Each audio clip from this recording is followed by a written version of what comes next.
Hello বন্ধুরা, আপনার YouTube চ্যানেলে যদি 500 সাবস্ক্রাইবার্স এবং 3000 ওয়াচ টাইম কমপ্লিট হয়ে যায়, এই ক্ষেত্রেও কিন্তু আপনি আপনার চ্যানেলে গুগল অ্যাডসেন্স অ্যাকাউন্ট আপনি অ্যাড করতে পারবেন। তো আজকের এই ভিডিওটির মাধ্যমে আমি দেখিয়ে দিয়েছি কিভাবে আপনি আপনার চ্যানেলে গুগল অ্যাডসেন্স অ্যাকাউন্ট অ্যাড করবেন। তো এর জন্য আপনার চ্যানেলটিকে ডেস্কটপ মোড অন করে নেওয়ার পর আপনি ডলার অপশন যে রয়েছে এই অপশনে আপনি টাচ করে নেবেন। তো এই অপশনে টাচ করা হয়ে গেলে পরবর্তী স্টেপ 1, স্টেপ 2 এবং স্টেপ 3 এরকম অপশন আসবে। তো স্টেপ 1 এ আপনি স্টার্ট অপশনে টাচ করলে এটা অটোমেটিক ডান হয়ে যাবে সাথে সাথেই। তো যাই হোক, তো এরপর আসবে স্টেপ 2 এবং স্টেপ 3।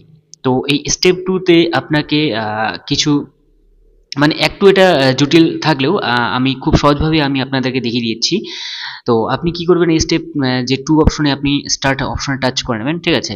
তো স্টার্ট অপশনে টাচ করা হয়ে গেলে আপনাকে আপনার যে আগে গুগল অ্যাডসেন্স অ্যাকাউন্ট রয়েছে কিনা সেসব আপনাকে সিলেক্ট করে নিতে হবে, ইত্যাদি ইত্যাদি। যাই হোক, করে নেওয়ার পর স্টেপ 3 কিন্তু আপনার যে চ্যানেলের যদি কোনো সমস্যা না থাকে তো সেক্ষেত্রে কিন্তু খুব শীঘ্রই আপনার যে গেট রিভিউ অপশন ডান হয়ে যাবে, ঠিক আছে?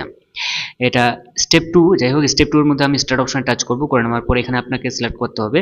তো আপনার আপনি যদি আগেই অ্যাকাউন্টটি তৈরি করে থাকেন তাহলে ইয়েস, এবং যদি আপনি কিছুই জানেন না তো যাই হোক দুটার মধ্যে একটা করে নেবেন। তো ইয়েস অপশনে টাচ করে নেবেন। আর আপনি যদি কোনো অ্যাকাউন্টই তৈরি করে না থাকেন তাহলে নো করে নেবেন। তো যাই হোক, আমি yes I have an existing account আমি অপশন সিলেক্ট করে নেব, যেহেতু আমি আগেই তৈরি করে নিয়েছি।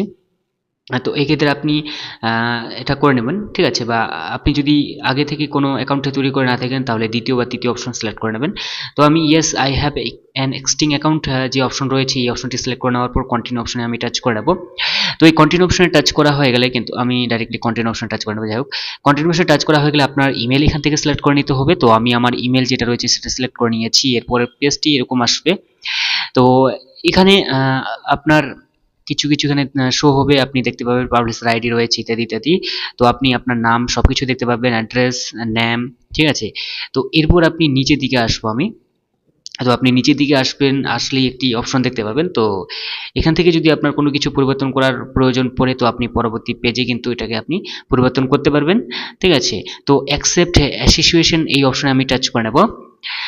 টাচ করা হয়ে গেলে পরবর্তী পেজ কিন্তু ওপেন হয়ে যাবে। তো এই পেজে কিন্তু আপনার যে কাস্টমার ইনফরমেশন যেটা রয়েছে এই উপরেটাকে আমি ডিসমিস করে নিই, ঠিক আছে? এটা কোনো কাজের নয়। তো যাই হোক, তো এখান থেকে আপনাকে কিছু বলেছে। তো যাই হোক, এখান থেকে আপনার নাম আপনি চেঞ্জ করতে পারবেন, ভিলেজ, পোস্ট অফিস, ইত্যাদি ইত্যাদি ডিস্ট্রিক্ট রয়েছে, ওয়েস্ট বেঙ্গল, পিনকোড, ঠিক আছে? সব কিছু কিন্তু আপনি এখান থেকে পরিবর্তন করতে পারবেন, আমি দেখিয়ে দিচ্ছি। তো স্টেট এখান থেকে আপনি সিলেক্ট করে নেবেন এইভাবে, ঠিক আছে? তো এরপর সব কিছু ঠিক থাকলে আপনি কি করবেন, সাবমিট করে নেবেন।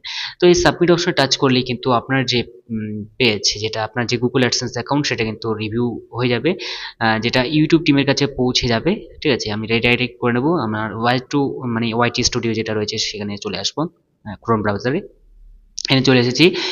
তো এখান থেকে আপনি দেখতে পাচ্ছেন ইন প্রগ্রেস রয়েছে। এটা কমপ্লিট হয়ে গেলে মানে ডান হয়ে গেলে কিন্তু পরবর্তী স্টেপ 3 অপশনে ইউটিউব টিমের কাছে পৌঁছে যাবে এবং সেখান থেকে কিন্তু আপনার যে গুগল অ্যাডসেন্স অ্যাকাউন্ট তা ভ্যালিড না আনভ্যালিড সেটা দেখবে, ঠিক আছে? এরপর কিন্তু 2 থেকে 3 সপ্তাহের মধ্যে কিন্তু আপনার এটা কমপ্লিট হয়ে যাবে, মানে ডান হয়ে যাবে, ঠিক আছে? এরপর স্টেপ 3 মধ্যে কিন্তু যেটা ইউটিউব টিমের কাছে পৌঁছে গেলে কিন্তু এটা আপনার ডান করে নেবে, ঠিক আছে? যদি কোনো ইস্যু না থাকে তো। তো এইভাবেই কিন্তু আপনি আপনার গুগল অ্যাডসেন্স অ্যাকাউন্ট অ্যাড করতে পারবেন। তো এই ছিল আজকে ছোট্ট একটা ভিডিও। তো দেখা হচ্ছে পরবর্তী নতুন ভিডিওতে। Bye bye.